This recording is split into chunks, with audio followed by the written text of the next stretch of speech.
let's record something real quick just to make sure that our audio is still right. Yeah. Okay. It should be, I think, but recording.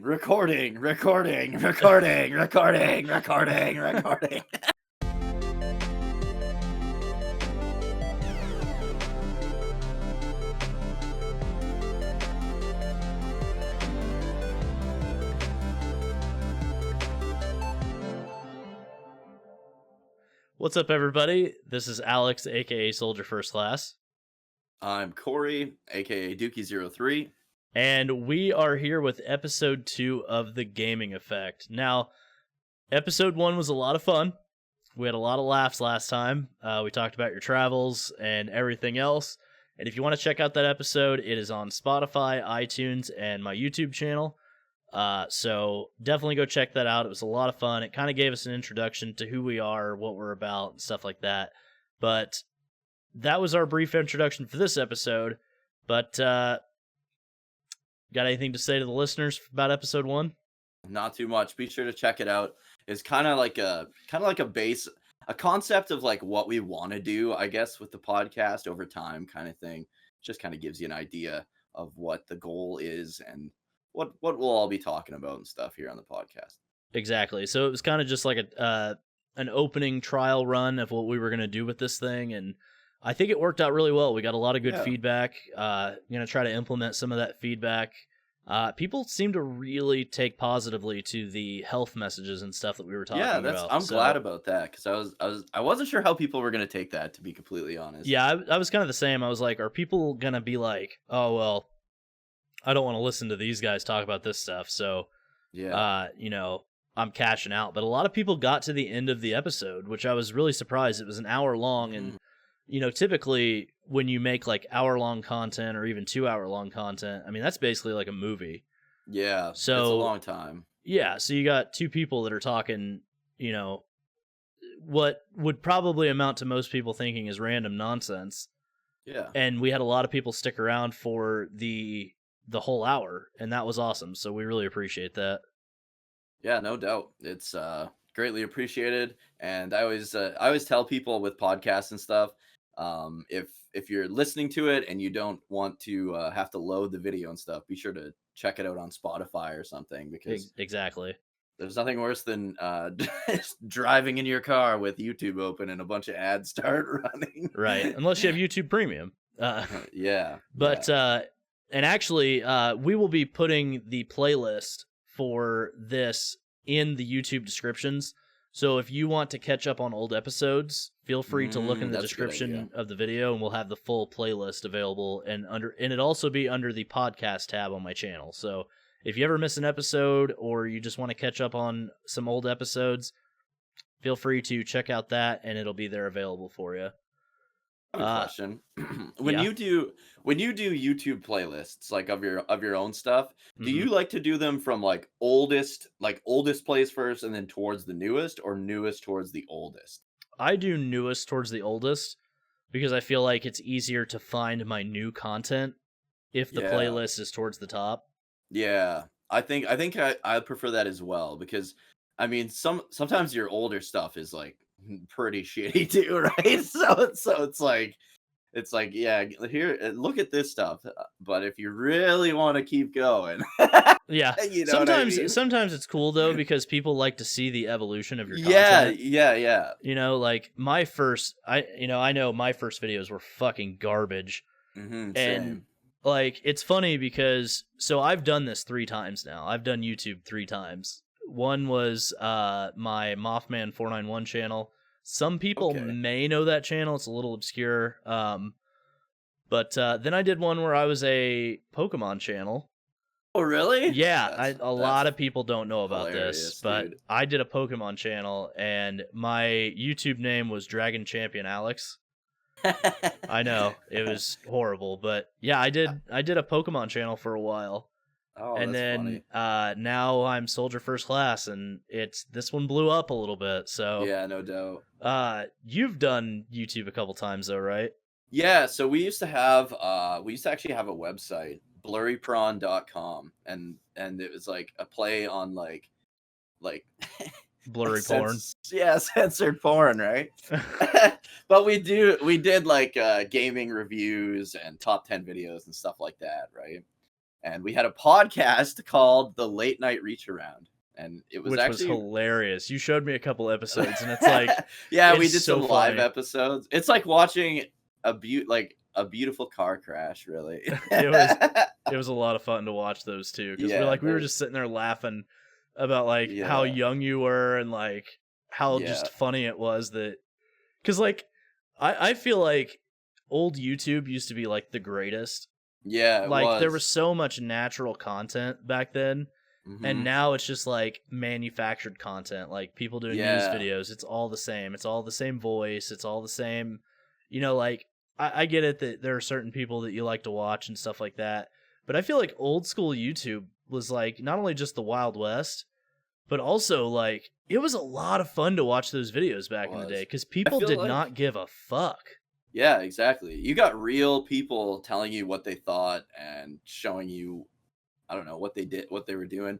I liked like the exposure was like almost better honestly back then too, because now with the algorithm and all that, you have to be so, everything has to be so specified to like work with the algorithm, whereas back then you would be like post some video called like pull my finger farts or something, and like 10 billion people would Yeah, I just, know, dude. everybody on YouTube would see it, right? And Yeah, it was like it is really you didn't funny. need to put any tags in or anything. Like remember that stupid like Charlie bit my finger, Yeah. like shit like that, man, just like took off all the time back then. Yeah, it's the landscape of YouTube has changed so much, and it's like Hmm. even the channels that were way bigger back then don't Yeah, even exist anymore. Or yeah. The only one, the YouTubers drove themselves crazy trying to keep that level of success, and people just yeah, evolved and weren't watching that kind of content anymore. the only one that really like sticks around from back then that I can think of is like the angry video game nerd. He still does his Yeah. thing. It's a lot different now, but it's still pretty good, and he's still got a pretty good following. But he's Well, the and only one I can think of. yeah, and I mean the problem is that like people just don't understand that you have to, we talked about this a little bit last time, but you have to like pray to the algorithm gods that your video, and that's like doing all the, so if you download like the vidIQ app and you download like YouTube Studio app and you download like all this other stuff, and it tells you like what tags to put in your videos, or like They can like give you right, suggestions, and right, and it's like, you sit there and you're like, I'm doing all this stuff and getting nothing, and then you see somebody that doesn't even put a thumbnail in their video yeah, and it's got like 1 million views. and is like cat eating pine cone or something, and it's got like 1 million views, and you're like, why am I sitting here doing all of this work for nothing? I always like to think of it even with my stream, I always like to think of it as you're going fishing, right? So when you go fishing, there's no guarantee you're going to catch a single fish. You just have to go out there and enjoy the day, enjoy your day fishing. You know what I mean? And that's Right. kind of what YouTube, like making videos and streaming is. Streaming, I prefer streaming. I love them both. I prefer streaming because fishing is always better with a boat full of friends, right? Right. And that's basically that's basically what it is. Well, it's like, so I've been streaming Final Fantasy 16, and originally I was just going to play it on my own, and I was like, I'm going to try this because I didn't play the game. I didn't play Remake with my fans. And I think that kind of hurt me a little bit because I was rushing to get my review out because I got the game a week early for a review copy. And you had to crush it in a week too, And I had right? to crush Plus, it in a week. come up with a script and Yeah, right. yeah. Plus get a That'd be tough. script, review it, I had to collect my thoughts in roughly what I would say would be 2 days of collecting my thoughts about the game. And then like there were contractual obligations that I had, like I couldn't talk about the ending because Okay. because they didn't want the spoilers out there, but also like with the ending with what it was, they I don't know what the logic was behind it besides just maybe spoilers. They wanted people to buy it. Right. Right. So I know a lot of people who wouldn't have if they knew that that's what was going to happen in the end. That's all I'm saying. And I might have been one of them. Not gonna lie. Yeah. But I've been playing 16 on stream, and I have to thank a lot of the people that have stuck with me over the years in my absence, because they've made the streams amazing. Like, we're averaging like 20 to 30 people a stream, and I'm playing with my friends, and people are waiting for my reaction to certain moments, and like it's been really fun. And I almost wish I would have played Remake with my fans. And I hate calling them fans. I'd rather call them like viewers or friends or whatever. Followers, because it just seems like I'm being pompous. But yeah, you know, like, But it's one of those things where I'm like, if I had played it with my fans or followers or whatever, would my experience with the game had been different? Because I played 14 with my followers, and I actually played the game with them. Yeah. So 14 was really amazing, and I have to say, like, it was this phenomenon that I'd never been a part of before. And the fact that I was playing with viewers, going through dungeons, doing the main trials of the game, watching cutscenes with them, it made my experience in 14 so much better that I kind of wonder what it would have been like had I done that with Remake. Flash forward to 16, and I'm having the time of my life playing a game that I've wanted for so long that I can't believe it's real, and the things going on in the game where I'm currently at are so hype and ridiculous that I can't believe that I'm playing it. So I'm sitting here like, I'm glad that I took the plunge and decided to come back and play 16 with my followers. You timed it. Like, you timed coming back pretty good. And that wasn't, like, even the plan. Really. No, it really wasn't. No. I originally... So, what's funny is, I did not know I was getting a review copy of 16. Right. I remember, you were like, should I do this? I was like, no reason. Like, no I was reason like, not to. Well, and shout out to Ibs from Square Enix, because the dude works hard as hell, and he deserves every bit of praise he gets. He sent me the email the night before, that I was going to get it, and he worked with me and got me the code, and like, shout out to Square Enix. They did a really good job. I know they had a lot of problems with the launch because of like spoilers and leaked copies. Yeah, dude, like GameStops were giving the game out like days in advance, which is weird. I can't confirm. I really don't know, but I think that's why review copies went out late. For it, because they were trying to get ahead of the leaked copies. And if they had to worry about that plus giving it to content creators, that makes sense. They would have had a lot of problems. So I'm assuming that's what happened. I don't know. There's a lot of things I obviously can't talk about, NDA wise. But I do have to give a really special shout out to Square Enix, because they made getting this game and playing it a pretty good experience. So shout out to Ibs and Square Enix for that. But yeah, that wasn't the plan at all. I was literally like messaging you and a couple friends, and I'm like, I've been gone for 2 years. I don't think they're gonna give me this review copy. Like, I was like, should I shoot my shot? And everybody was like, yeah, why not? What do you have to lose? There's no reason not to. Well, and the thing is, like, what's crazy is, and I'm not trying to brag or anything, because, like, obviously, that's just not who I am, but a long time ago, when I became friends with Night Sky Prince, he told me something that has stuck with me for, 5 years now? 6 years since I started this Soldier First Class channel, right? Yeah. And he said, you have what I'm going to call a superpower, and that's the ability to make friends with anybody. Yeah. He's like, it doesn't matter who it is, how big they are, like, what kind of channel they are, what walk of life they come from. He's like, you have the ability to talk to people and make friends with people, and you need to use that ability to grow. And that has stuck with me for 6 years, dude. Like, I've thought about that every time I ever go for a review copy, every time I ever go to make friends on Twitter or anything like that, you know, I've met some of my best friends online. Yeah. Like we're Yeah, doing same. we're doing a fucking podcast together Yeah. because we met playing video games and meeting online and talking about Final Fantasy and shit, dude. Like, Yeah, dude. That's why like the internet is so like was such a huge game changer, hey? Like cuz growing up, like I live in a small community, and you, I think, didn't you grow up kind of in like a I do too. smaller? I Yeah. I'm still in a small community. Yeah, so it's like you had everyone was like at one age everyone's like a gamer, like oh, come over and play Mario or whatever, right? Like on like the NES and stuff.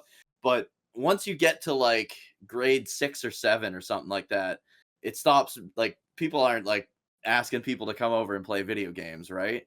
So you could have like your small group of friends, maybe like 3 or 4 group of friends that still enjoy like playing video games and stuff. But it wasn't until like I want to say like grade 10 or 11 where like the internet was really becoming a thing, and you'd start going to like forums and shit and being like, wow, there is a whole fucking community of people who like Mega Man and Dragon Quest and Final Fantasy. You know what I mean? There's a whole world out there you didn't know about. Yeah, yeah. I thought I was like some loser. Maybe I was, but Well, aren't we still kind of losers?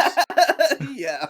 I mean, we're But sitting here in our 30s making a podcast about video games.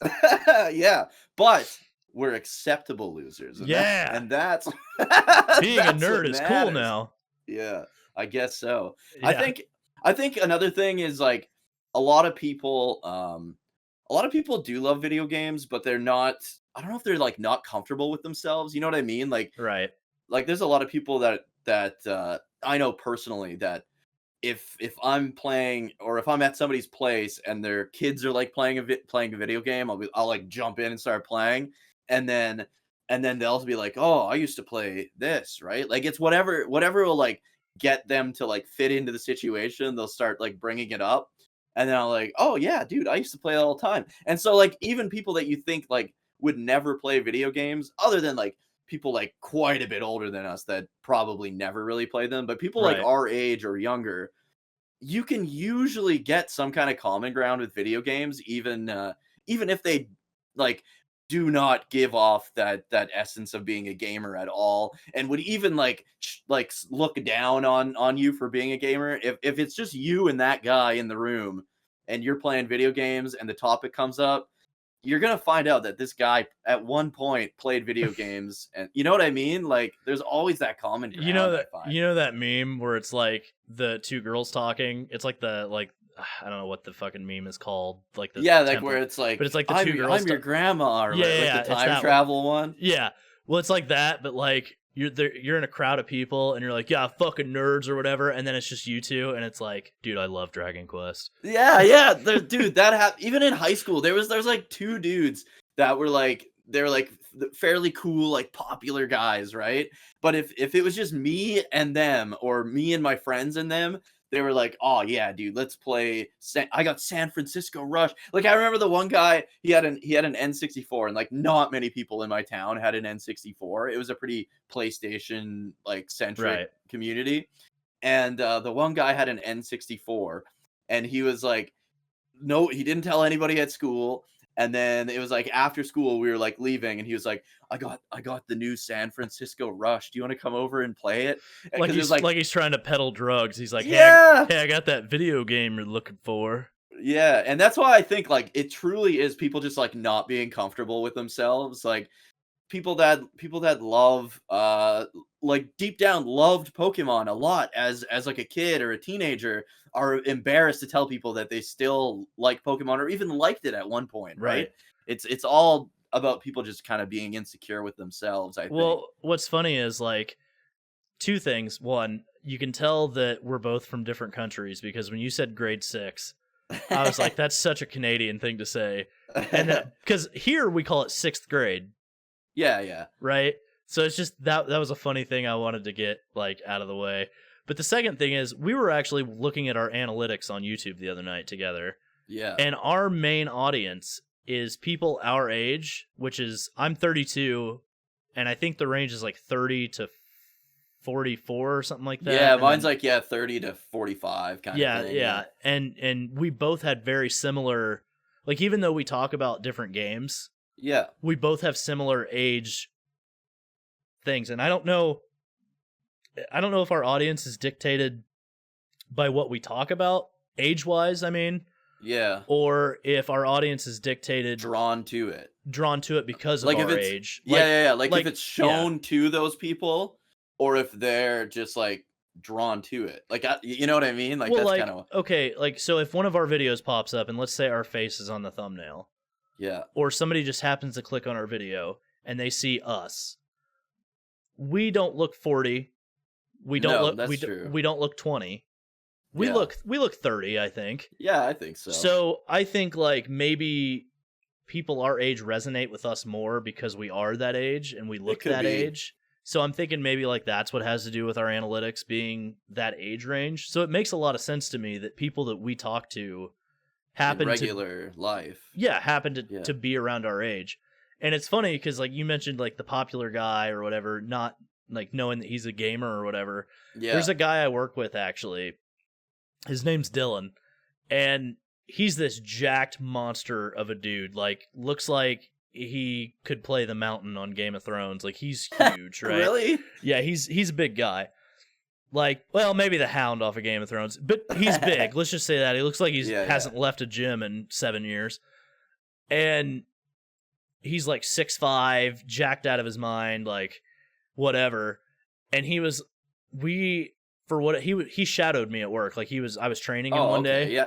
And we were talking about things we like to do or whatever outside of work. And I said something about I have a YouTube channel where I talk about Final Fantasy, and he's like, "Dude, no way, I love Final Fantasy." Oh, awesome. And I'm like, "What?" And then it got me thinking, like, public perception of people by what they look like, what maybe social status they are. Like, video games still to this day sometimes feel like an exclusionary or niche thing, right? And it's like, no, everybody's a gamer now. Like, yeah, pretty much. Old people, young even if people. you just play like Call of Duty or something, like there's a lot of people that just do that, right? Like, but there's like gaming is huge now. I would say gaming is bigger than movies now. I would say that too, because like, I don't know though. But if you break it down to how much time you spend playing, like people spend playing games versus how much time they spend watching movies, I think 100% it's bigger. Think of even on your phone, people playing like shitty mobile games all the time, right? Like, yeah, that's true. Like people are like gaming as a whole, no matter what degree, from fucking I do no death, no hit runs of fucking Bloodborne all the way down to Candy Crush. You know what I mean? Like, yeah. Everyone plays games now. Right. And it doesn't matter what game you play, you're a gamer. And it's like, it's just such a weird thing. And we're going to get into like nostalgia stuff later, but it is funny that yeah, it is. That's how big works. It is now. Yeah, really. Cause I remember growing up in the 90s, like you got beat up for playing video games sometimes. Yeah. Why don't you come outside? Why don't you go outside and play? Blah, blah, blah. It's like, dude, I do go outside and play, but I also, like, especially if you get a new game, that was fuck everything, dude. I am playing this game. I'm staying in, playing this game every moment of my waking time. If I'm not in school or eating food or something, like, or sleeping, I'm fucking playing this game. Like, there was no... Like, you're going through that right now, kind of, right? Like, you've got Final Fantasy 16, a new game. There's nothing beats that, like, new game feel, I think. Well, and I'm playing Final Fantasy 16, and it's like, I took the week off from work to play it, and now I'm streaming it, and I'm like, I feel like a teenager again. I feel like you get that feel. Right. And it's like, it's so weird because as an adult, I feel like it's hard to sometimes focus on yourself. Yeah, especially when you have kids and you're married and stuff like that. So, and I completely understand, like, not everybody can take a week off, but when you can do those things, it's like this rush of serotonin because you are living a life that you haven't lived in maybe 20 years. Yeah. So it's awesome. It's like summer break a little bit, or spring break. Yeah. It's like dialing back the clock. Dude, speaking of that, I used to fucking we would go, yeah, like my parents were like big on like camping and shit. Every summer it was like, let's go camping for fucking 3 weeks. And I hate, like, I don't hate camping, but I hate camping for 3 weeks. Like, I'll do it overnight or something, right? And it's like, fuck, dude, that shit's so boring to me. So I would bring my PS1, and I remember it was like the year Legend of Dragoon came out, and I think it was the whole 3 weeks. My parents were so pissed off. I was like, I don't know how old I would have been, like 13, 14 maybe. Like, I wasn't old enough to drive or anything like that. But and it was like we just had like this shitty tent trailer, but we had a lot that had power, right? And I would just sit in my bed, my PlayStation. Like, have you ever been in like a tent trailer? Yeah. It's just like a bed, and like over here's a bed, right? and then like there's like there's a sink and shit here. I would sit on the bed, and then my TV was also on the bed, and my PS1 was also on the bed, and I just sat there. I think like that whole summer and played Legend of Dragoon. I'm surprised you didn't set a small fire on that bed. I know, because of how well older consoles didn't really get that hot, right? Like, yeah, but the TVs did. Yeah, that's true. And like they were like big. Like, I remember the TV like trying to tip forward because it's on a mattress, right? And like the front of those CRT TVs are so heavy. But just that feeling, like, and then like I'll never forget it. Like the wind, because like in a tent trailer you can't quite feel the wind, but you can kind of feel the wind and like the breeze and the fresh air. And I just remember like parts of that game when you're like at the seaside and stuff, like it just kind of like all came together. It's like ambiance. Yeah, it was so, dude, I'll never forget that. And like it's funny because I kind of shit on Legend of Dragoon a bit now because there's certain things that haven't aged as well in that game, right? Like the battles take way too long and stuff like that. But I still absolutely cherish those memories of like just spending my summer, that one summer, just playing Legend of Dragoon, like every waking moment in that tent trailer while my family's like enjoying their summer. But hey, everybody enjoyed their summer, right? Right. Well, and what's funny, like I remember how much of a game changer having a Game Boy was. Yeah. Except, and you know as well as I do, the battery life. Yeah, or you can't see shit because you're in the back of the car and you're driving at night. Right. And it's like it's not backlit. Like, yeah. Sometimes if you like tilt it, you can kind of maybe see something better. I'm gonna say some boomer shit, but kids these days will never know what it's like to play games without backlit screens. Yeah.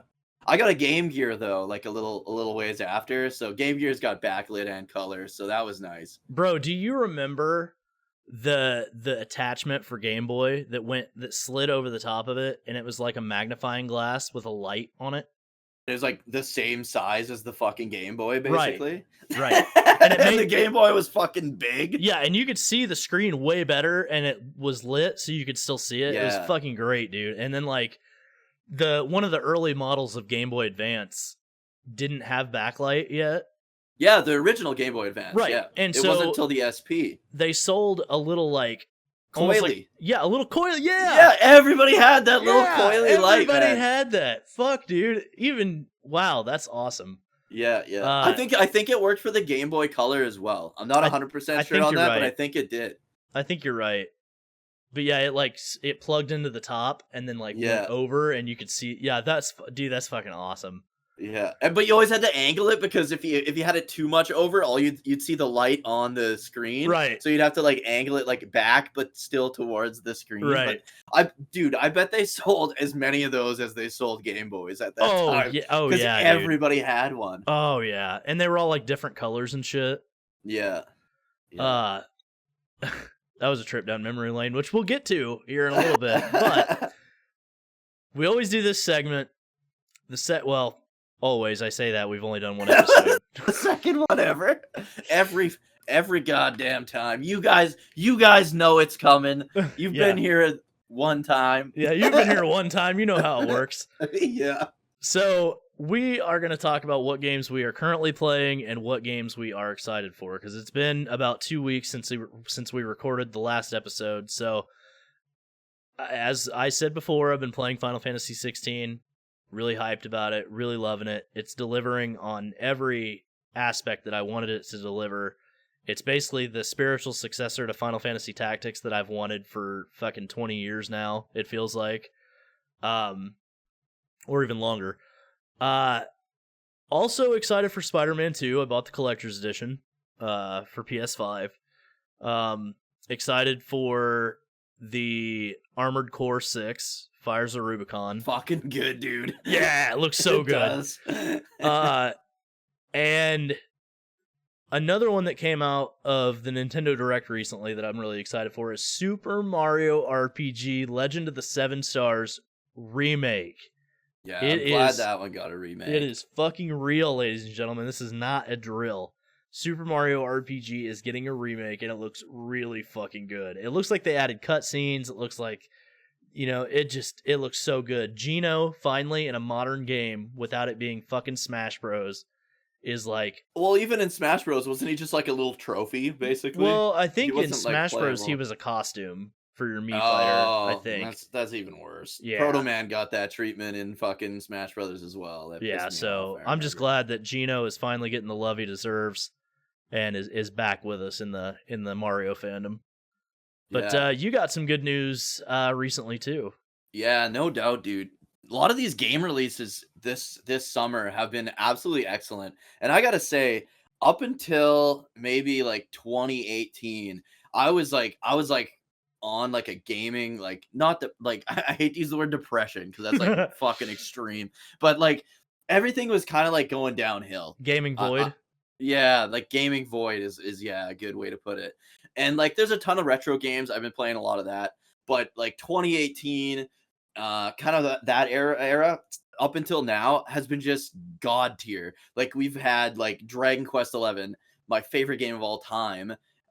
Like Persona 5, like JRPG fans have been eating good, I feel like, for like the past like 5 years. And like I cannot complain at all. Even like despite all my issues with Final Fantasy 16 and the way it's gone, like there are so many fucking good JRPGs that have come out and continue to come out, and It's just been awesome. But yeah, go ahead. And honestly, I'm gonna go out on a limb and say if Final Fantasy 16 has an ending that is good, at this point, I'm 12 hours in, right? Yeah. Around 12 hours in. I don't know quite the amount. If you go by my streams, I'm about 12 hours in, but that's side quest, that's exploring, that's main quest, stuff like that. Because I'm taking it all in, man. I'm playing the whole fucking game. Like, yeah. I don't care. Like, I want to be entertaining, obviously, on stream, but at this point, like, I'm so excited for this game. You're playing it for you. Yeah, I'm playing it for me, and I think people are gravitating towards that because they're seeing that I'm playing it for me.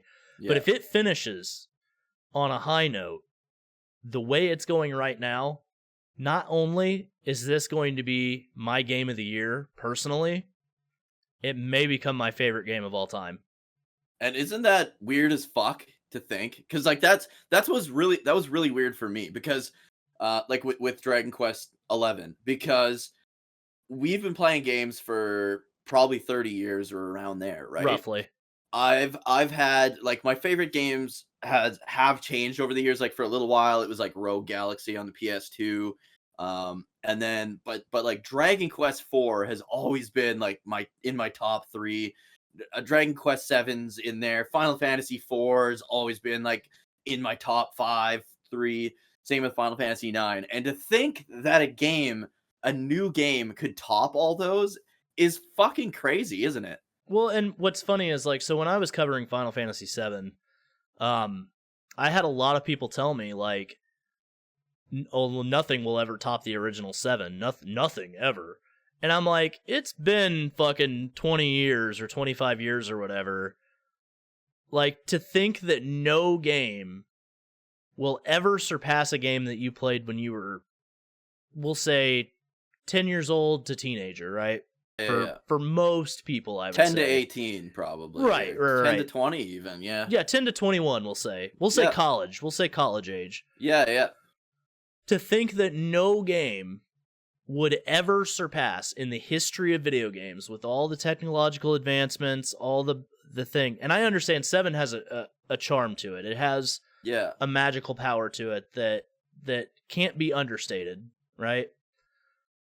But to me, I always found that weird because I feel like as we get older, our tastes change, our feelings change, the way we that's look true. the way we look at things changes. So something that you loved when you were a kid is great. I applaud that. I think that's awesome. But I'm not gonna pigeonhole myself into thinking that no game will ever beat a game that I love. Yeah. Right? Like, okay, for instance, Final Fantasy X was my favorite game. Yeah. That's And a fucking good one, dude. Yeah, and I played it at a really rough time for me because my grandma had just died, and it got me through that, and it has a special place in my heart, and it always will, right? Yeah. But then I played Final Fantasy XIV, and I got to the end of Shadowbringers, and I was playing it with my chat, and I was playing it with my chat. Yeah. And I had my mods all with me for Twitch. Right. All my mods were in the final boss of Shadowbringers fight with me. That's so cool. all the friends. How many people can you bring into that? 8. Oh, okay. So all of my mods were with me for the most part, and getting to experience that final boss fight with my friends that I had made over the 150 hours or 200 hours I had been playing 14 with them. Yeah. Solidified it not only because of that, but because of the story, solidified it as my favorite game of all time. And I don't get emotional about a lot of things. Like, I've lost family members and haven't cried. I've, it takes a lot for me to cry. Like, my pets, for one, like, they become a part of your family, right? Like, you're with them every day. When I lost my dog Abby and my dog Rebel, it fucking killed me, right? Dude, it's the worst. It is the worst. It is. And the end of Shadowbringers hit me so hard. Not only was I hyped, but legit tears came out. And then 5.3 came around, and there's a segment in 5.3, which is right after Shadowbringers. And one of the characters has a pet, and that character died, right? And the pet is still alive. And they come together for one last time in this moment. And it is so beautiful and so well told that I sat there for probably 3 minutes on stream and just cried. Jeez. Because when I saw the scene, and a lot, and people that are watching this might know what scene I'm talking about, I had flashbacks to being in the vet's office with my pet and saying goodbye one last time to my dog Abby. Yeah. And the worst. Dude. It fucking killed me to watch this scene, but at the same time it was so beautiful of storytelling and of a scene that I could not stop watching it. I couldn't look away. Yeah. And I was so overcome with emotion that I just lost it. Like, I don't take off my hat on video for much. and I took my hat off, my headphones off, my glasses off, and I just sat there and cried. Jeez, man. Dude, it was incredible. It was a powerful moment. And so it solidified itself as my favorite game of all time.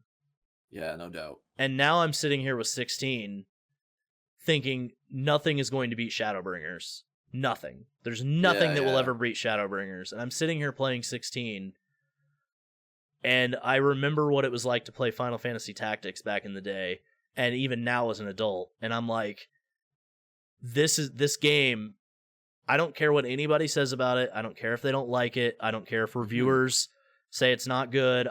If they don't like the story, it's all subjective. I don't care. Yeah. For me, this might be my perfect Final Fantasy. Yeah. And it's not for me to decide if it's yours. It's not for me to decide if it's someone on the internet's favorite. This game already, for me, has taken steps towards overtaking 14. If it sticks the landing, it may just do it. dude. That's the other thing I kind of wanted to get into is right now, like I hate to say this, but the Final Fantasy fandom can be incredibly fucking toxic. Oh yeah.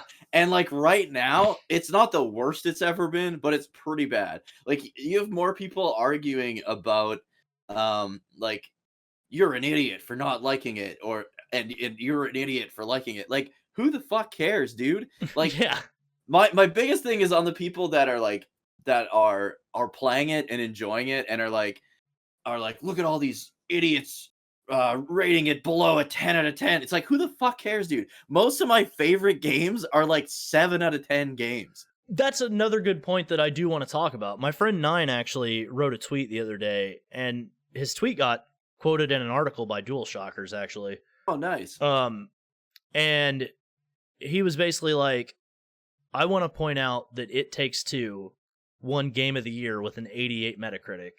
Yeah. When there were games that reviewed higher that year and didn't win it. And it's like, it does not matter what Metacritic says. It does not matter what some random asshole on the internet says. Yeah, it's whatever you It's whatever you like. If you like it, that's cool. Like, I don't sit here, like, we talk shit to each other about 16 all the time, right? Yeah. Like, but I don't get offended by it. Exactly. You know, and you don't get offended when I talk shit back. Like, yeah, exactly. We're friends. We can understand that there's like that common, like, hey, we're just having fun with each other, like, exactly, whatever. And it's like people on the internet, like Twitter, for example, you have people that will like quote retweet people and be like, look at this fucking idiot, blah blah blah. And it's like, I understand if somebody's being disingenuous about something.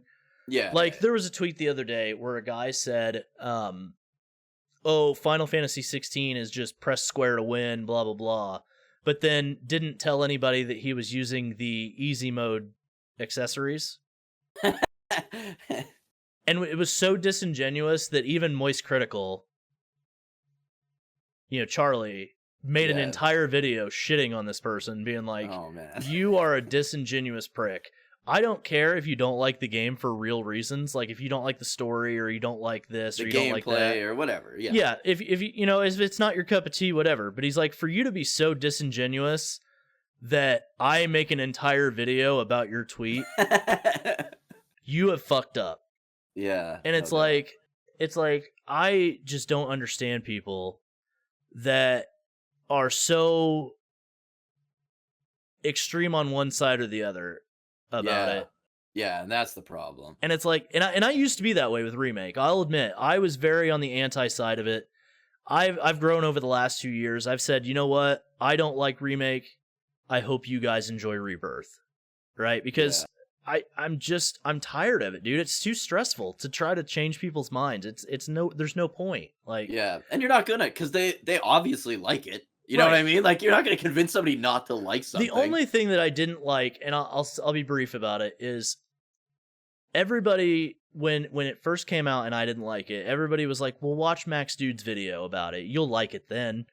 Oh, dude, that's the worst when people are like, watch this lore video and it'll explain why you should like it. It's like, the fuck, dude, I played the whole thing. I didn't like it. Like, what else do you want? Yeah, there's like nothing that they're going to say that's going to make me have this mind-blowing revelation, right? Or they're like, I got harassed hardcore with the Easy Allies Max Dude podcast. They're like, well, you should watch the Easy Allies podcast with Max Dude. You'll love it then. And it's like, no, the fuck I won't. Like, yeah, exactly. No YouTuber, no fucking lore nerd, no fucking person is gonna make me like it.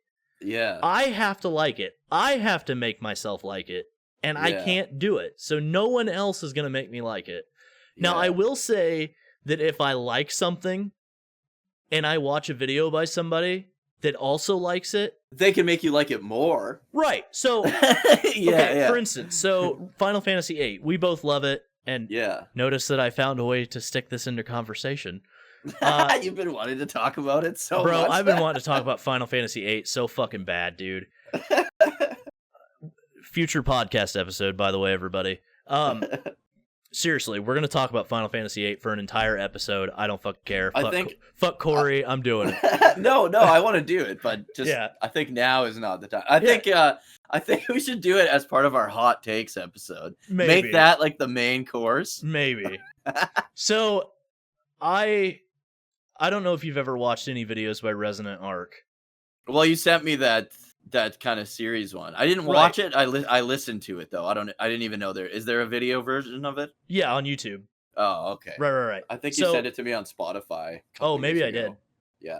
So, how far did you listen? The whole damn thing. Oh, really? Yeah. So you enjoyed it then? Oh yeah, I used to drive to like martial arts all the time. It's like an hour and a half away to like Muay Thai. So I would like literally, because I was always like relying on podcasts, but sometimes like your podcast has like a shitty guest on or like something like that. So with this, it was like a very consistent like, I could just go straight to the next one and straight. Or two shitty co-hosts. Yeah, or two shitty co-hosts. Yeah. One's a bigger piece of shit than the other. Yeah, you know what's funny? Our cameras are reversed, so we're both pointing at the wrong. Oh. We're pointing at the wall. Son of a bitch. What's funny is, back on fucking topic, or well, sorta. So that podcast by Resonant Arc, Mike and Kaysen are fucking awesome. I love those guys. I've been on their show before. It fucking great time. I love Mike's like a big brother, you know, like, and he actually congratulated me on coming back and stuff like that, and has been really supportive of me. And I have to give a shout out to Mike and Kaysen. They're fucking awesome, man. Like I love those guys. But my point about that was, before we got sidetracked, was that I love Final Fantasy VIII. I know there's a lot of people that don't. I know it doesn't have the greatest reception in the fan base, but I love it personally, and I know you do too. Damn, yeah. Listening to those guys talk about it as in-depth as they did, and what they were able to come to conclusions on by talking about the development history and by talking about the story beats and everything, I actually appreciated Final Fantasy VIII more than I did ever before. Yeah. So in that case, and I know that sounds like an echo chamber type thing, but I would rather focus on the positives. Yeah. And what I do like than completely go over something I hate. And that's why, like, a lot of people, when I did my comeback video, were like, well, why don't you just cover Remake like a journalist? And I'm like, but if I cover it like a journalist, I still have to give my opinion. And if I give my opinion, it's not going to be very good. And you're not going to like what you're not going to like what you're not going to like what I have to say. So why would I do that, right? Yeah. And most people have been on board with that logic, right? Like, most people have been like, yeah, that makes sense. Why would you talk about something you don't like constantly and draw that ire, draw that heat to you?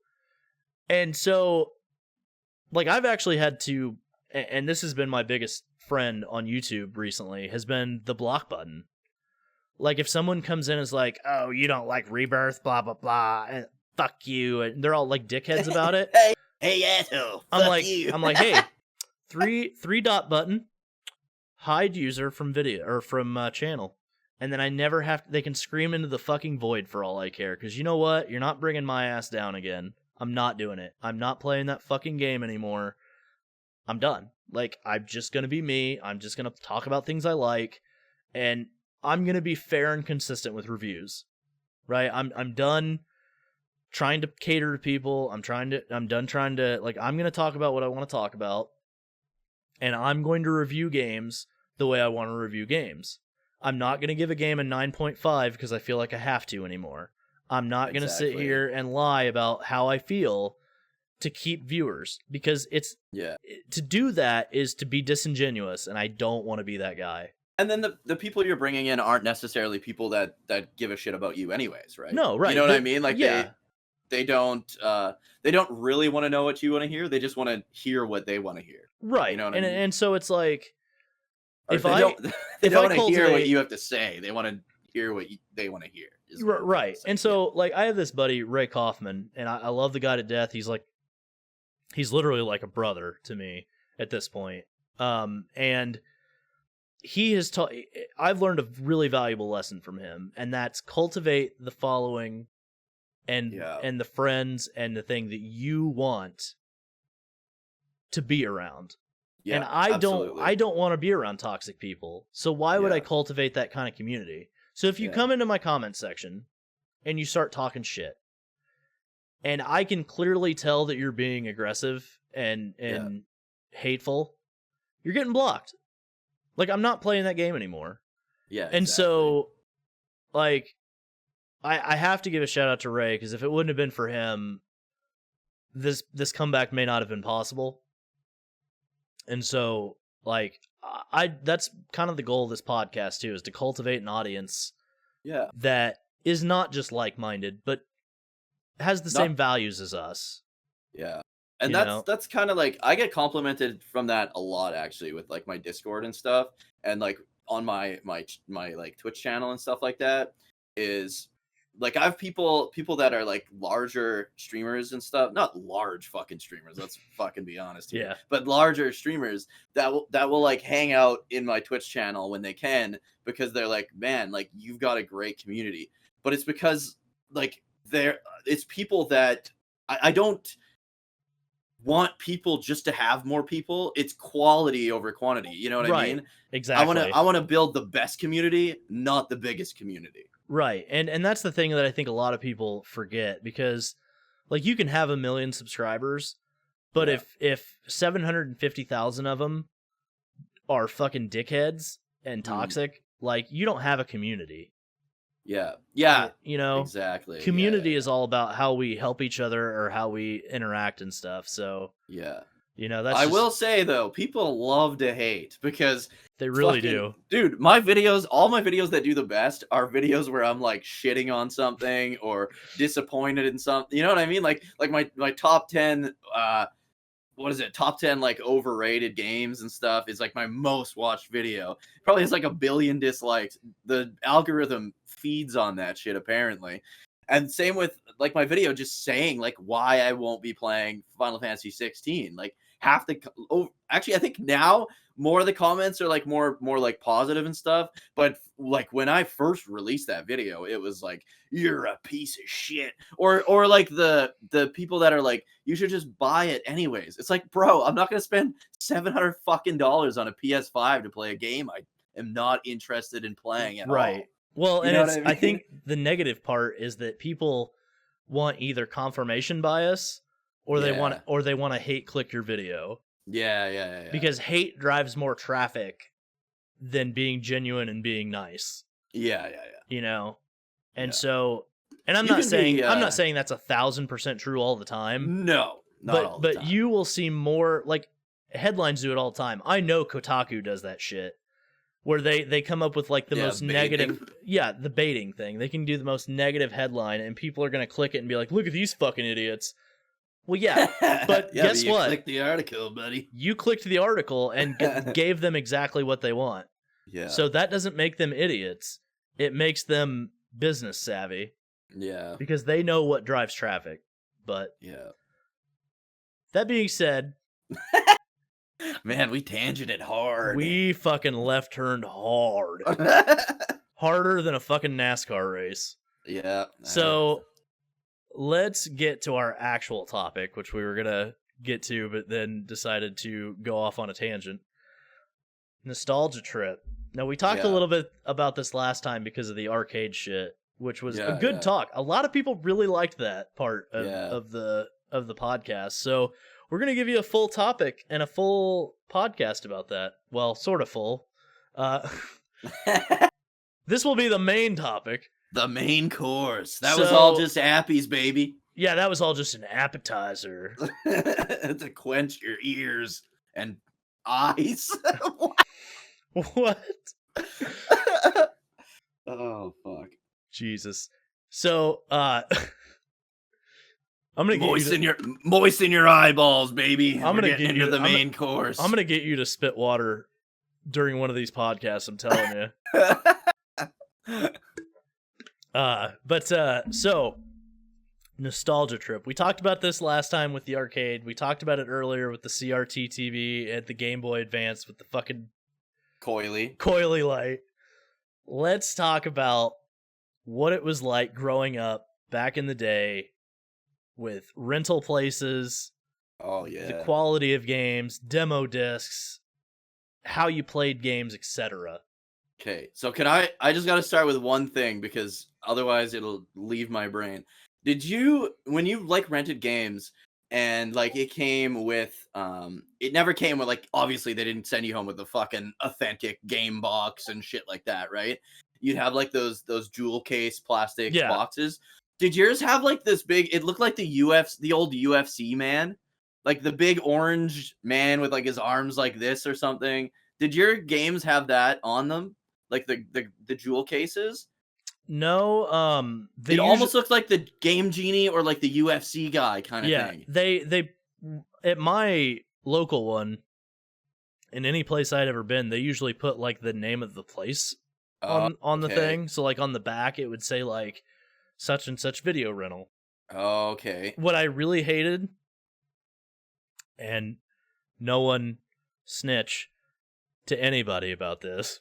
Okay. This But when isn't you live on the internet, guys. yeah, but when you would go to a video store or whatever and rent a game, and like let's say you kept that game too long and forgot about it, Yeah. you know, I always hated that the video rental place's name was on there because it was like ruining the cartridge for some reason. It always bothered me. No, it is rough because especially when and this is jumping ahead a bit, but when Blockbuster and Movie Gallery and all that went under, they were selling games for like dirt cheap, right? Yeah. But it was like they all have these stupid fucking stickers, like those silvery foil stickers too, and it, like, you can't get that shit off without wrecking Dude, the stuff, crazy so. part was is like my local video store never had like the newest games. So Yeah. like you would go to our video store and like it was probably PS3 era and they still had Nintendo 64 games. Yeah, that's kind of how ours was. But again, yeah, growing up in a small town, right? Right. That's kind of So they never had all like ours new had, too. releases, so I never played anything on release unless my parents bought it for me. Yeah. So it's just funny that like we grew up in different countries and we still had the same Kind of experience. kind a of little experience bit. with it. Did you have a Yeah. game that you rented a lot? Yeah, I have a bunch of those actually. So little shout out. I do another podcast called Relaxed Retro Talk, and we've been going through growing up with like each console kind of thing. Mm-hmm. And the last one we just did was on the Genesis, and I talked about this a bit there, but it was I rented Sonic the Hedgehog 3 like almost every single weekend, like forever. With Knuckles? No, because you couldn't rent 2 games because that was too expensive. So it was just 1 game, but I would just rent it every weekend. And I played that game so many times, and it's long too, like for a Genesis game. Like it had the save feature and stuff. So I remember always scrolling all the way to the far right because it had like, I think it had like 4 or 6 different save files you could use, because you'd be like, fuck, I hope nobody rents this during the week and my save file's still there, right? Like, man, we used to, and the weird thing is my parents never bought the game for me, but we rented it probably every weekend for like 2 years. You know what's funny? So the game that I rented the most, and this is gonna sound really fucking hilarious, the Looney Tunes basketball game on Super Nintendo. You were showing me that the other night. I know, and it's like, no, I'm gonna probably put that on screen while we're talking about this, so they could see. so they could see exactly what I'm talking about, and it might be again a nostalgia trip for anybody. And it's like, I don't know why, because you ever have that game that maybe you rented, but you just could never get past like the second level? Yeah, but you still played it over and over again. But you still played the fuck out of it because it was so much Yeah. fun to you, even though you'd lose. Like back then, when losing didn't make you want to fucking spike your controller. Because you always lose. That's all you did in games back then. Yeah, really. Like especially like NES games. Yeah, those games were a death march. But yeah, like I would rent every weekend. I would rent like the Looney Tunes basketball game, and I would play the fuck out of it, and I would win the first level, but then like the second level would be there and it would just beat my ass, and I'm like, I didn't care. I just kept playing it. I just kept renting it. Fun. Yeah, it was fun. Yeah. So it's just funny because like I look back at those times and I'm like, I couldn't play those games now if I didn't win, right? Yeah. Like even with Dark Souls, I knew I could beat Dark Souls games and Soulsborne in general because I had played Elden Ring. But before that, I hated those games because I couldn't beat them. Right. And then one day I had this really bad fear of missing out. And I went and bought Elden Ring. And now I have 5 playthroughs completed. And I marathoned this year the Soulsborne games. Every single one of them, including Sekiro, Bloodborne, Dark Souls 1 through 3, Demon Souls, and I had a blast. So it's funny because like those games were Death Marches back in the 90s, the NES games. Yeah, back when that was like the norm, right? Like every game was like that. So it's just funny, but like that also reminds me like the quality of games, because I often wonder, like, and we talked about it with Final Fantasy VII. That game's translation is so fucking bad. Yeah, but that's part of the charm. Honestly. But it's a lifelong classic. Yeah. That people love to this day, flaws and all. And it makes me wonder, is it because we've gotten older and money is more of an object to us? Maybe. And so when a game comes out broken or with weird little oddities to it, that we tend to be more critical of it? Yeah. See, I'm like, it's weird because I'm very critical of modern gaming, like very, very critical, but in like different ways, because like when people are like, oh, my shoulder clipped through this wall, like I don't give a shit. Same with like a little, if the frame rate drops when I'm doing some really crazy cool shit, dude, I generally don't care. That's been a fucking huge thing with frame rate geeks the last couple weeks about Final Fantasy 16. There are some dips outside of combat where people are like, well, why is this dipping? Why is this doing that? Why? It's like, dude, who fucking cares? The story's good, the combat's good, the music's good, everything about this game is good. Yeah. Even Digital Foundry gave it a glowing review on the technical side, but they did note the frame drops, but they weren't like snobs about it. And you got people that never played 60 FPS in their life that played one fucking game that was 60 FPS, and now that's about it. And now that's their fucking gold standard when a game doesn't hit that. Like this Starfield shit is so annoying because I don't give a fuck if it plays at 30 FPS. I don't fucking care. Is it a good game? Yeah. If it's a good game, I don't give a fuck. Yeah, like there's levels of if it's fucking broken, that makes sense. Like look at if it's like Cyberpunk was when Cyberpunk come out, that's completely different than it drops back. Hell, have you ever played Sonic the Hedgehog 2? Yes. Have you ever played Sonic the Hedgehog 2 multiplayer where you're trying to race? Dude, the fucking slowdown in that, it's like ungodly. But we would play it all the time. It was fun. It's awful because the slowdown is so bad. Like you're going slower than fucking Mario at a walk. But it's still a fun game. Like it's an issue, but it's not something that would ruin the game. Well, what's funny to me too is like Bubsy 3D is is clearly a fucking damn. We're going down this road, are we? Yes, dude. Bubsy 3D is probably the grossest misconduct of a video game I've ever seen in my life. It kind of is. And you know what's funny? You play it and are semi-okay with it because it's one of the only 3D platformers that you can play because of your depth perception problem. And I sit there and I'm like, every single fucking game, no matter how broken or shitty it is, has an audience. Yeah, I think so. And so it's... I mean, look at Roblox. Kids play the shit out of Roblox. I played Roblox with my niece one time. We spawned into the game because you pick different games or something. Yeah. We spawned into the game, on spawn, I fell through the floor. Kept falling. I'm like, this is the shittiest fucking game I've ever played in my life. My niece plays that all the time. Dude, and it cracks me up too because like I like Xenogears. Yeah, dude. The platforming in that game is fucking awful. Yeah, it is the worst. And the camera is brutal. And the camera's brutal. I could go on a whole thing about Xenogears. And this goes back to what we were talking about earlier about people not like people wanting to hear what they want to hear. And like I remember and even to what you were saying, like with your stream, I had people coming into my stream or people that watch my stream regularly who were like, man, I want to see your reaction to Xenogears and to this part. And the whole time I felt so bad. Same with Breath of Fire, man.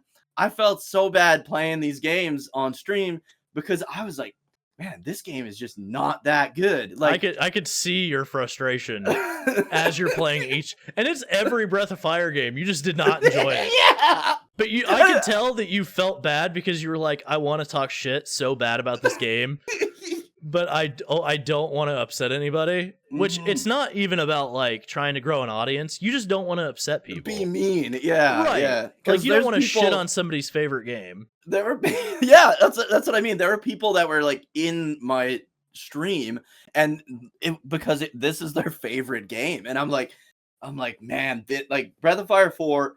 There's no arguing. It has the shittiest camera in video game history. Like it's bad. Even watching it is bad. There's 4 isometric camera angles, okay, guys? So there's like these and these. And literally all the roads run, like all the paths and roads run, so you can't see anything from those points of view. If they literally just would have changed the cameras to here and here, you would have been able to see everything, but you can't. You can't see nothing. It's so annoying. And then kind of the same thing happens almost with Xenogears, but now you add really bad platforming where you stick to, if there's like a wall here, like take, I'm not even a Mario fan, but take Mario, for example, a 3D Mario game. If there is a platform here and a wall here, and there's another platform over here, it's along the wall. If you jump and your shoulder touches that wall, you still land and make your jump. In Xenogears, if you jump, you touch that wall, you stick to it like fucking. You ever watch MXC? Stop moving. Yeah, you ever watch like MXC, like fucking Most Extreme Elimination Challenge, where they have like that wall of like fly tape? Yeah, it's like that. You like stick to it and drop down, and oh my god, man, what's shit crazy though is to a boil. As broken as some of that game is, and it had, if I remember right, it had a bad development cycle. It did, yeah. They stopped making it halfway through the fucking game. It is widely beloved, though, because the story is pretty good. Yeah, apparently. I rage quit. Like, the story is pretty good. I'll give it that. Like, the story is good, but it has its flaws, but it's genuinely beloved. Yeah. It's crazy how much I've seen people love that game, and it's broken. It's absolutely broken. And in this day and age, I think people take for granted the fact that when you bought a game back in the day, if it was broken, it fucking stayed broken. Yeah, yeah. Like, you didn't get this shit where, we're going to come up with a patch 2 months later. Yeah. You didn't get a patch. Nope. Like, if you wanted that game fixed, they had to make an entire new version of that game. Yeah. Which did happen, but you had to buy it again, and they didn't ever announce that they were doing it. Right. It was just all of a sudden, hey, my version of Zelda doesn't have this. Like, well, you know what I mean? And people are so about instant gratification now that, like, if something is broken, and I admit, like, as an adult, spending money on things, I am more careful with what I purchase. As opposed to when I was a kid, and it was my parents' money. Who gives a shit? You know, oh yeah. And it's like, you aren't as picky because you're just excited to have a new game. Yeah, absolutely. So I feel like as we get older, we tend to get a little more spoiled when it comes to video games because there's so much to play. There's like with the invention of the internet, we get these patches, we get all of these things that we wouldn't normally have if the internet didn't exist. So I think like the quality of games has gone up in some ways, and it's gone down in others. Yeah. But I think we just take for granted how much we just didn't care back in the day when games were broken. And I think, actually, I think I would agree. Games have gone up because if you look at the entire library of a console, like I love the NES, I love the Genesis. Like the Genesis is like one of my favorite consoles of all time. But if you took every game on the Genesis and compared it with every game on the PS4, you're gonna have way more really good games on the PS4. Right. You might have a lot of incredible games on the Genesis. You might have like look at the PS1. PS1 has some of the greatest games ever made to this day. Right. But if you took that entire game library and compared it with the PS4, the quality of games on the PS4 is going to be higher. Well, and to be fair, like people aren't making games on an Apple Mac computer from 1990 anymore. Like it's not just lines of code in a thing that tells you what you're doing. Like there's coding, there's art, there's writing, there's all these different factors that go into making a game, and some teams are 200, 300 people. And back in the day, Chrono Trigger was made with like way less than that. Like I don't even know, I don't even remember, was it like 10 people that made Chrono Trigger or something like that? Yeah, I'm not sure, but they took Chrono Trigger's an exceptional case too, because they took that was the dream team, right? Like they took the Dragon Quest team and the Final Fantasy team and like combined them to make like this epic fucking adventure. Well, and that's kind of what we're seeing with Final Fantasy 16 too, is like this culmination of a dream team. Like you have Yoshi P, who is an Enix guy. You have Koji Fox, who has worked on Final Fantasy titles in the past and became the lore keeper for 14. You have Hiroshi Takai, who did The Last Remnant, and I mean, despite it not being that popular, it is a pretty good game from what I have played or what I remember of it, because I beat it a long time ago. But and then you have Ryoto Suzuki, who helped make arguably one of the greatest action games of all time in Devil May Cry 5 and a really good game in Dragon's Dogma. So you have all this talent coming together, and they still need a team of 200 people to build games. So it's like of all the background, like all the actual development part of it now, right? Whereas before you would have like the NES, the Genesis, stuff like that. Even the PS1, like PS1, I think they started having to grow quite a bit, but you had the guys, you had the idea guys and the visionaries also making the game, right? Right. Like whereas Sakaguchi. now that's impossible, right? You can't. They can direct it, but they can't do everything. It would be absolutely impossible with a big game like. And that's what's so crazy to me about like indie games right now. You look at indie games, like look at Ember Labs with Kena Bridge of Spirits. That game is fucking incredible. And it's made by a super, super small team. I don't even know if they have 10 people on their team. But Ember Labs got popular from doing I think it was Majora's Mask, like CGI commercial that they filmed themselves and edited it like a Hollywood movie. And then they turned their talents towards making a video game in Kena Bridge of Spirits. And as simple as that game is, it's really fucking good, dude. Like, it's amazing to me that as technology has progressed and people get more programs at home, that these indie games are becoming a reality and are sometimes outdoing these companies that have 200 people working on the same game. Yeah. It's because they have that same passion and heart that people that were developing on the NES and Genesis had, right? Right. It's a smaller team. Well, look at Celeste, man. It was one person made Celeste. Right. And that's like the best platformer I've ever played in my life. And it's so good. And the Messenger, the Messenger was like the best action platformer I've played probably since like Castlevania Aria of Sorrow on like the Game Boy Advance. Hey, sorry guys about the abrupt cutoff. We had some technical difficulties with some electricity over at my house. So yeah. So we're back now. We're good to go. But yeah, we were talking about like the quality of games and stuff. But the other thing is too, like what people don't realize is like to play a demo or a snippet of a game back in the day, you had to play a demo disc. And like people our age will remember that, but if you're younger than us, you might not. Like that's something that our generation had to deal with. Like, you know, that's how I first played Cool Borders. Oh yeah, same actually. Cool Borders 4. It's Cool Borders 3 for me. It's how I first played Spyro the Dragon. It's how I first played Urgies. Oh, I never have played that one. Is it any good, or does it just kind of get by because of the characters? It's a Final Fantasy fighting game. What do you think?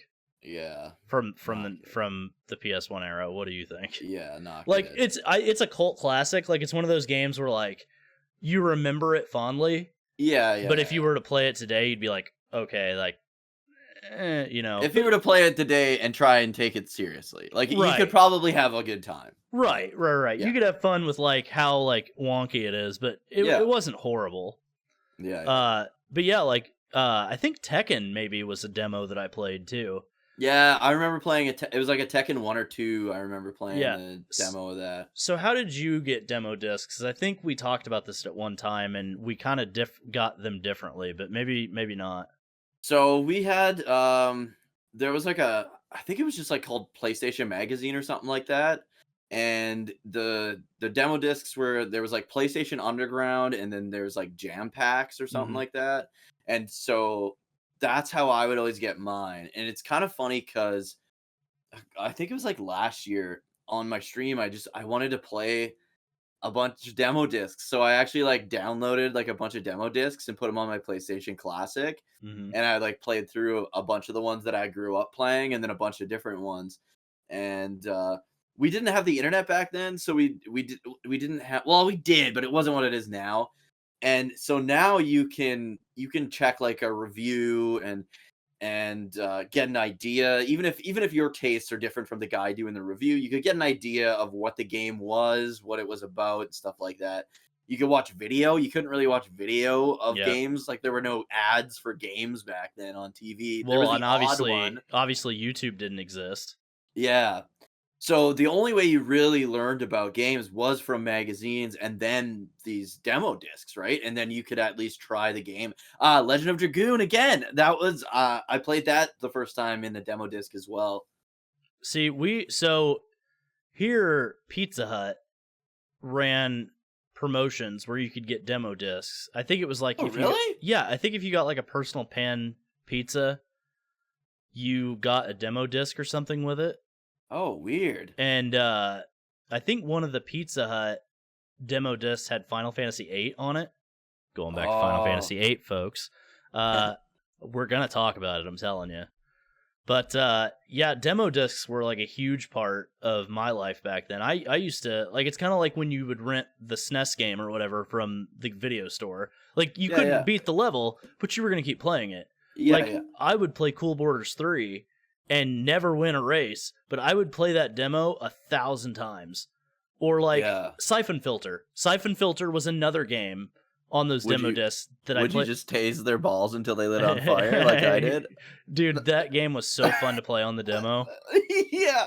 But yeah, there was a lot of games that I played back in the day that I have fond memories of that were literally just demos. Like I got Spyro the Dragon because I'd played the demo for it and I absolutely loved it.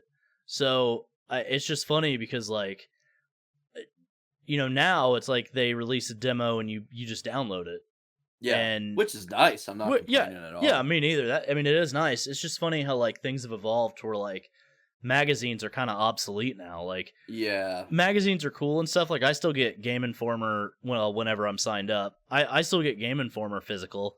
Really? Because I just like the covers. I don't know. It's been a while since I did it, so I don't know if they still do covers or if they still do physicals. I think they do. I don't know. It's been so long since I got one, but I used to love getting the physical copies of Game Informer and like keeping them because of the cool covers.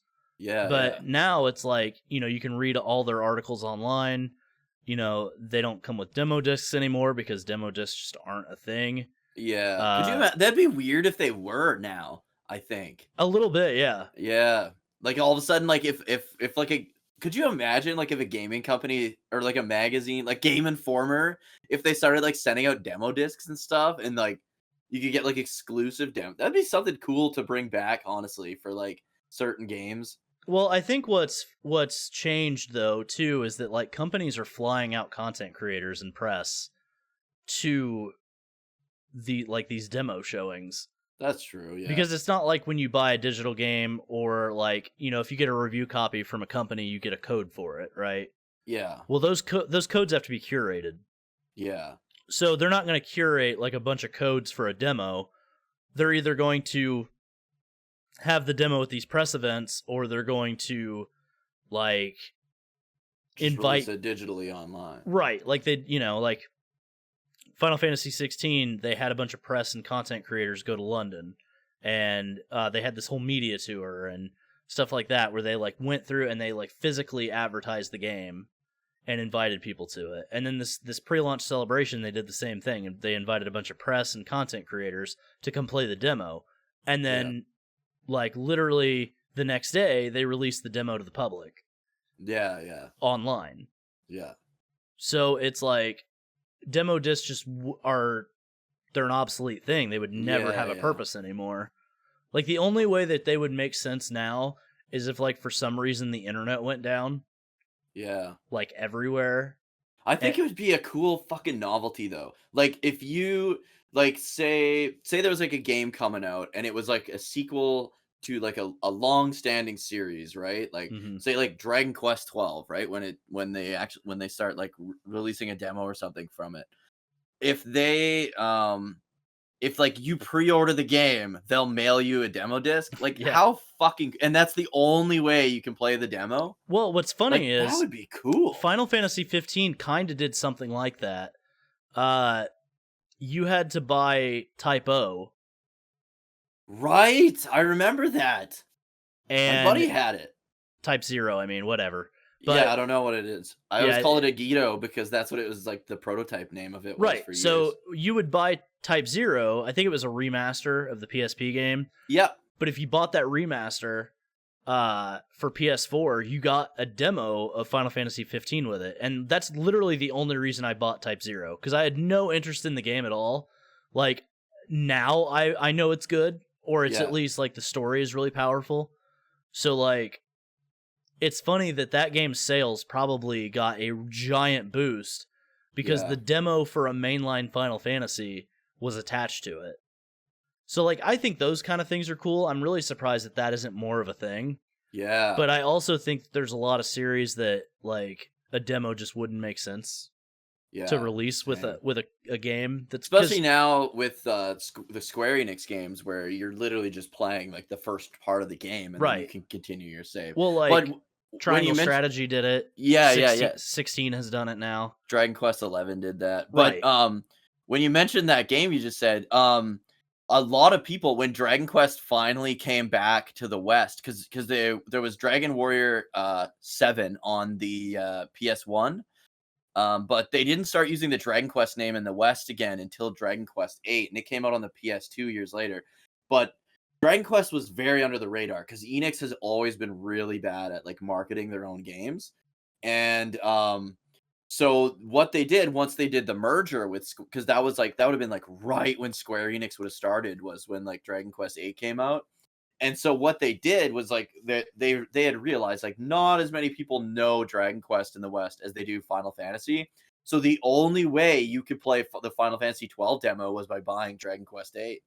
And I got Dragon Quest 8, and I remember beating like Dragon Quest 8 and then finally playing the Final Fantasy 12 demo.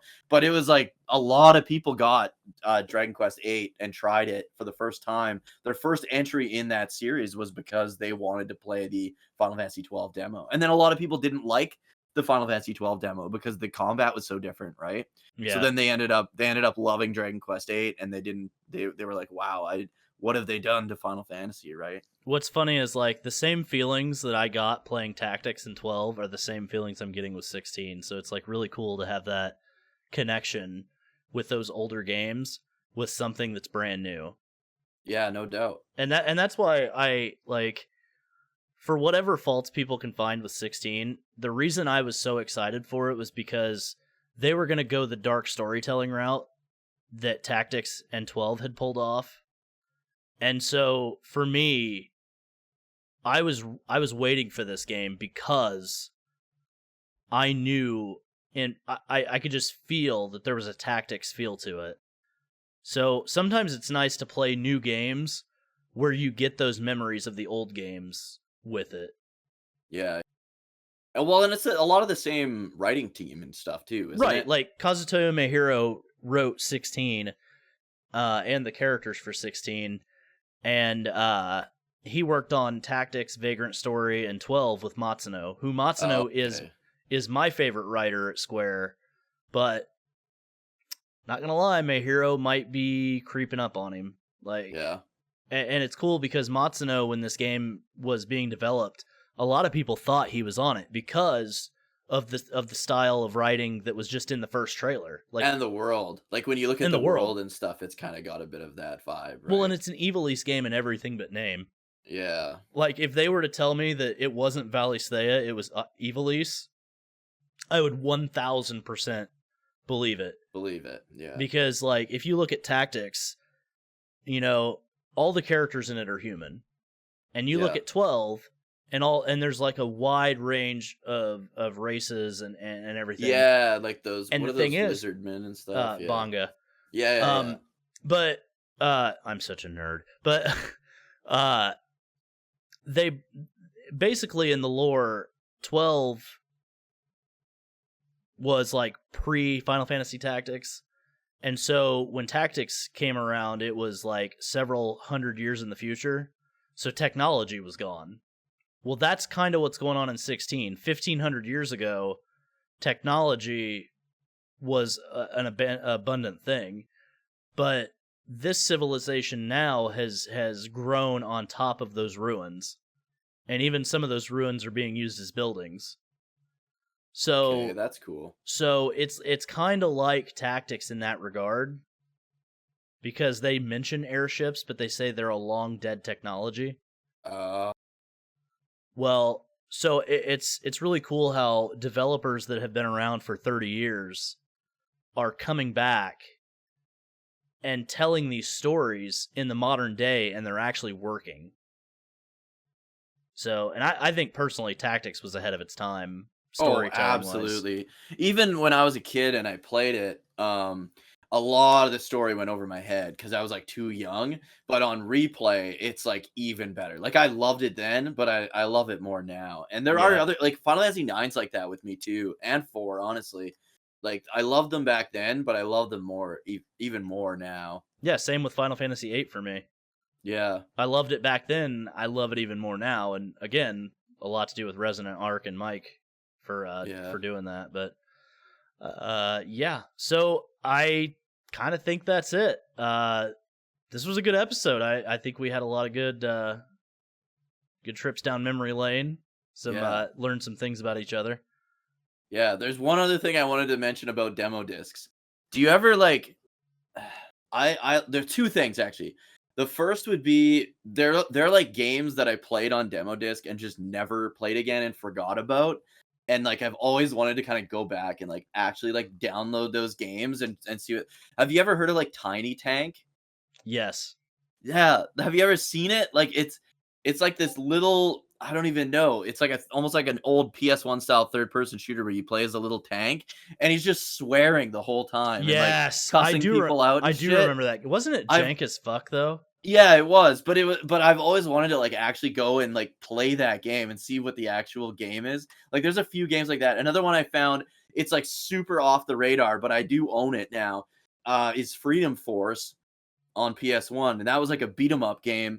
It was a 3D beat 'em up game, and it was actually supposed to be the Streets of Rage 4, and then they were like, it's too different, so they changed it and it's called Freedom Force. And then now, like years later, there is a Streets of Rage 4. But and then the other thing I was going to bring up was I love playing demos of mostly JRPGs because it feels like you're playing something from like an alternate timeline because it's different. You know what I mean?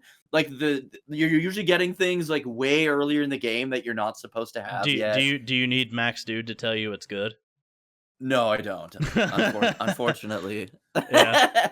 But like when you like go like the demo for Final Fantasy VIII, for example, you pull up, it's the Dalit mission, right? You pull up on the beach. Oh yeah. Yeah, and like you have different party members than you normally would. You've got different summons and like if I remember right, the Final Fantasy VII demo had Aerith in the reactor. Yep, it did. Yeah, so I see what you're saying. Yeah. Yeah, I just love that it's like that. It's like a part of like this alternate timeline almost, right? Like it's like this is what the game could have been. Or there's like features in the demo for some of these demos that never made it to the full game and stuff. Right. Like I just something about that. I love that. It's almost like a peek into what could have been. Yeah, I really like that with old, especially JRPG demos. You seem to see it a lot in. But that's kind of what I wanted to just mention too before we wrapped. Yeah, that's awesome. Oh, and then one other thing I wanted to say, I've got my my big Canada Day stream. I always have 2 big streams every year, and New Year's and Canada Day. And this Canada Day, I'll be playing through my favorite version of the original Dragon Quest on the Super Famicom. It's the Super Famicom remake. So if you want to come join me for that, I will be completely under the influence of pretty much everything I can get my hands on. So if you want to come have some fun, watch me get absolutely trashed and play through Dragon Quest 1 on the Super Famicom, come hang out there as well. And I'll probably be there in the chat just as under the influence as he is. That'll be, if this goes up Friday, that'll be tomorrow, so that it'll be Saturday. Yeah, so this January, episode July 1st. Yeah, this episode will be up, it looks like June 30th. Okay, perfect. So if you're listening to this right now, it's June 30th, and the next day, tomorrow, is Dookie's is Corey's Canada Day stream. Jesus Christ, I sound like I'm under the influence right now. But and I promise I'm not. Maybe this later. Time. Yeah. But yeah, so I have I don't really have anything. I don't know what I've got going on. So I'm still on vacation by that point. That'll be my last. Your Canada Day stream will be my last day off for my vacation. Oh, okay.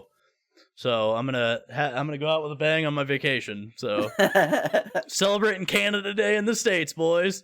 Yeah, baby. But anyway, guys, thank you for listening. I know we got off topic a little bit tonight, but I think we had a lot of fun. Just a smidge, just a skosh. But I think we had a lot of fun tonight. This was, the tangents were fun at least. It wasn't like, absolutely, anything Sometimes the best parts of a podcast is when you go off on a tangent, right? Right, and we're trying not to do this in any kind of scripted manner. Like, obviously we kind of have an outline, but we're not really doing it in a specific way. So, and this episode's going to end up being a little bit longer than the last one, surprisingly enough. But, yeah, other than that, I think we're good to go. So don't forget to follow us on our socials. That'll be somewhere on screen here. And check out both of our channels. Soldier First Class for me and Dookie03 for him. We'll put that on the screen as well. And that's it. Got anything else? Thanks for coming out, guys. Appreciate all the listeners, all the watchers, and you guys have a fantastic week or weekend. Yep. So we'll see you in the next one, guys. I'm Alex, aka Soldier First Class. And I'm Corey, aka Dookie03. And we'll see you in the next one. Have a good one. Later, guys.